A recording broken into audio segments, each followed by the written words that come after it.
who should you model yourself after when it comes to trying to gain the attention of audience, promote a big promotion, a managerial outfit? How should you market yourself? How should you brand yourself? So let's look at someone on the local level. And then we're going to look at someone who is on a national level and current. And then we're going to look at some athletes historically. On the local level, here in North Carolina, there are three athletes really, that I really like in terms of being able to get their names out there, brand themselves, and actually do something with their talents. Number one is Keith Rockstar Richardson. Bottom line, the guy can fight. That's it. He has a lot of experience, a lot of fights. So you're probably going to have to, get your body a workup.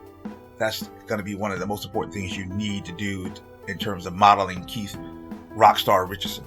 You need to get your body a workup so that you can have some type of resume to present to people, to give them a reason to come see you fight, buy tickets, put you on the bigger shows, blah, blah, blah. All right. Then the other thing about Keith is that Keith is a Marine. That's a story in itself. Recently his father just passed away, and he talked a little bit about on his social media about the relationship they had. It's just a likable guy. You know what I mean? So you're going to have some kind of story that people can connect to. And if you don't have that story, don't force it. Just live your life. You can do things not like, let's look at hip hop for a minute. You have people like Chance the Rapper, who is more socially aware and conscious, and he tries to help people. You don't have to be the rapper that shoots people. So you don't have to be a bad guy in this game. So you don't need to be the big tough bully in mixed martial arts to get some recognition. And that's one thing I like about Keith is that, he's helped a lot of people. His fighters, of course, like I get back to him just serving the military. That's a huge point of interest, and he's been a lot of good promotions, and with all this experience, he's going to have a story behind him. So you're going to have to get your body of work up, but that's going to come from you actually fighting, and the story behind you is you not quitting, you staying with it, you living life, and maybe pulling a Chance the Rapper, help a few people, and let it be genuine. It can't be artificial. I don't want to see you at the soup kitchen or the food bank or whatever they call these things these days, just trying to get some recognition for yourself. Let it be genuine. If you have something you believe in, but don't do it just because you're just trying to find a cause to link on to. Another guy that I like is Tony Loco Asoto. The guy has personality. He's funny. He's intelligent. He's a great conversationalist. I love being able to get Tony behind the scenes sometimes and just talk to him. Incredible person. We know that, he's out of New York. He's done some amateur boxing. He used to do some skateboarding. The guy is fun. He lives life. You've seen the videos, his TikTok videos. He's funny. The ones he's doing with his daughter, his family, just check out his social media. If you can't get personality out of Tony Loco Soto, the problem is not Tony, it's you. It's you.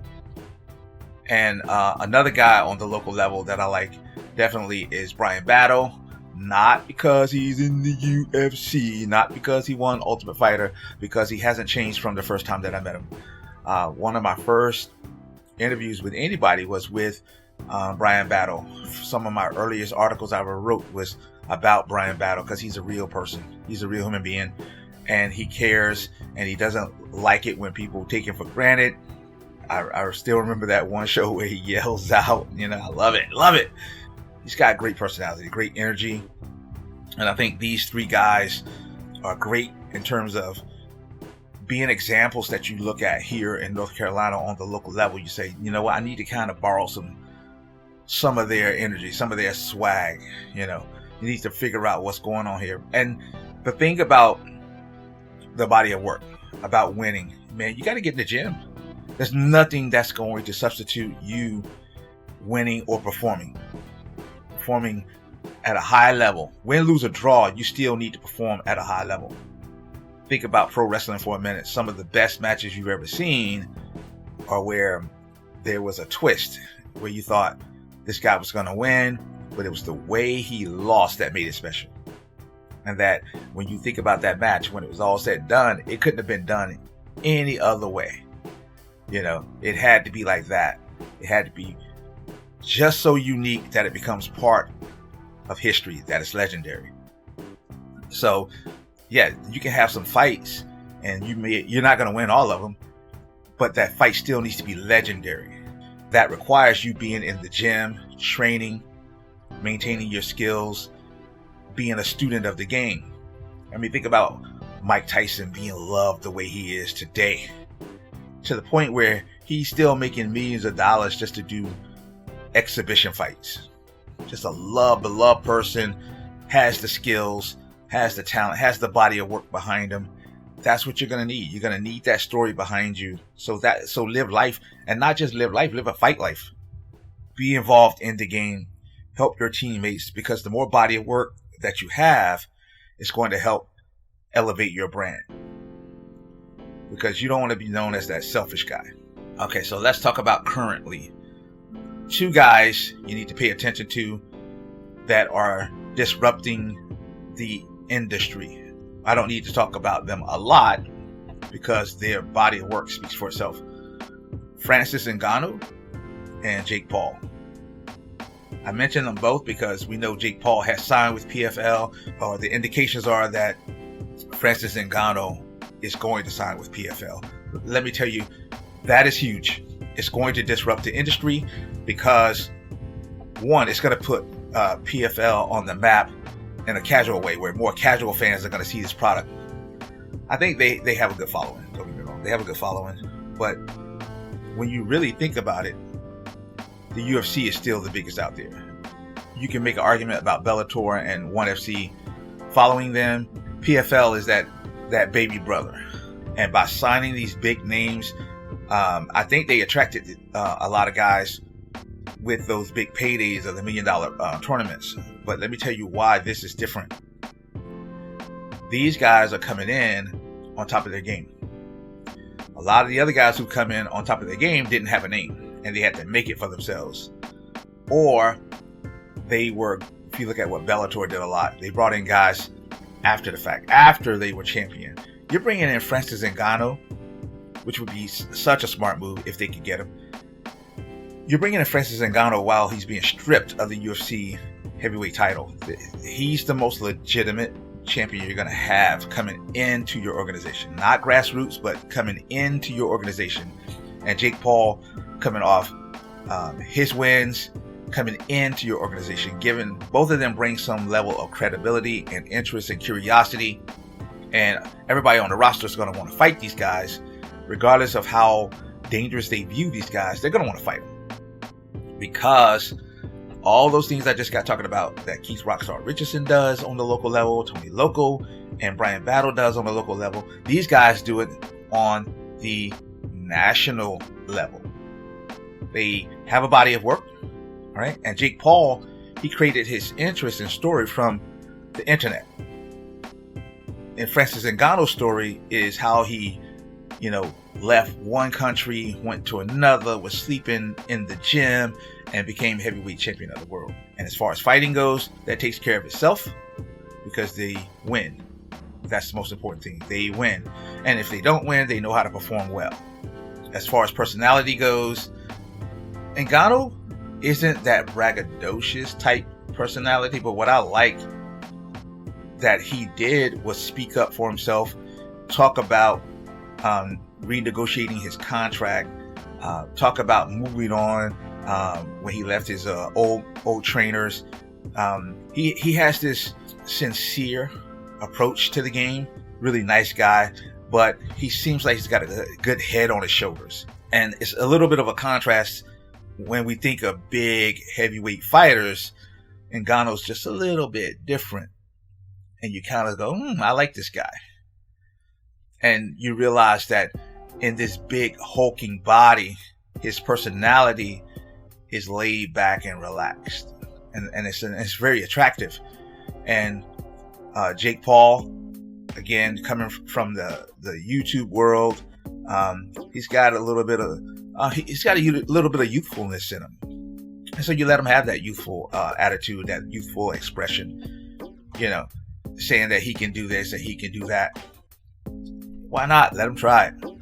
And so far it's worked out for him. So great personalities here, great story, and they have skills. And that's what they're bringing to the table. And they're going to disrupt the fight industry, because you're going to start seeing Bellator going back to their tournament format. ONE FC is in that tournament format.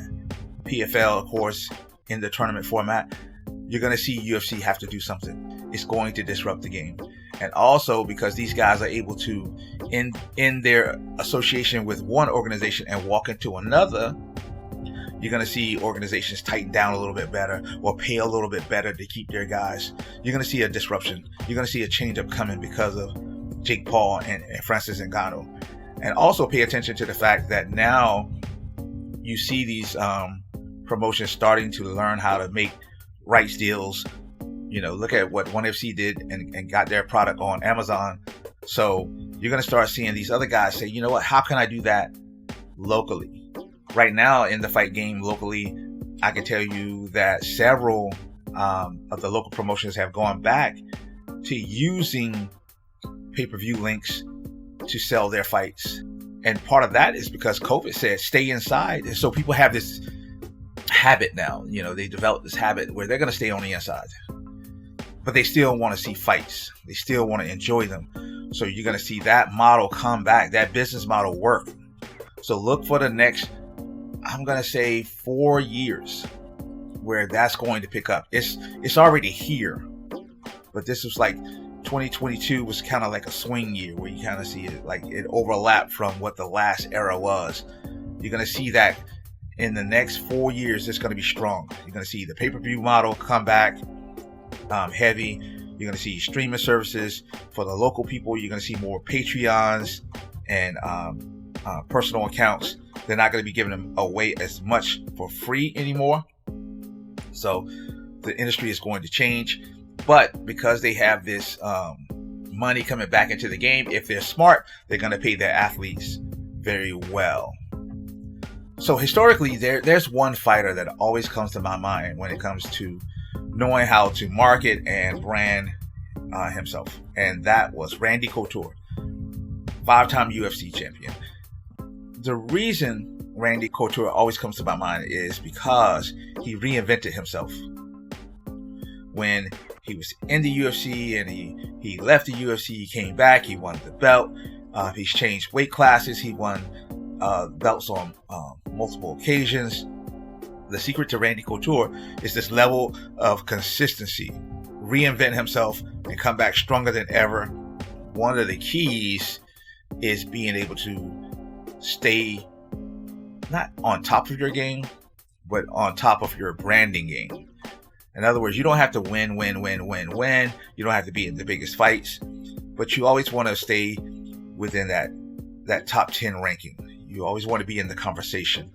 And that's what Randy Couture did better than anyone, because we saw that translate over into movies, into his commentating career, and of course, the stuff that he has with his gym, Extreme Couture, and managing fighters. So he has a body of work that extends itself from the fight game into Hollywood. Those are the guys that I want you to pay attention to. Let me run it down again. On the local level, Tony Loco Soto, Keith Rockstar Richardson, and Brian Pooh Bear battle. On the national level, Jake Paul, Francis Ngannou, and then historically, look at Randy Couture and look at what he did. If you can understand some of the ins and outs these guys went through or are currently going through, you're going to learn a lot about how to build your image so that you get greater opportunities. I am Coach Sess, and you've had words with the Mad Coach.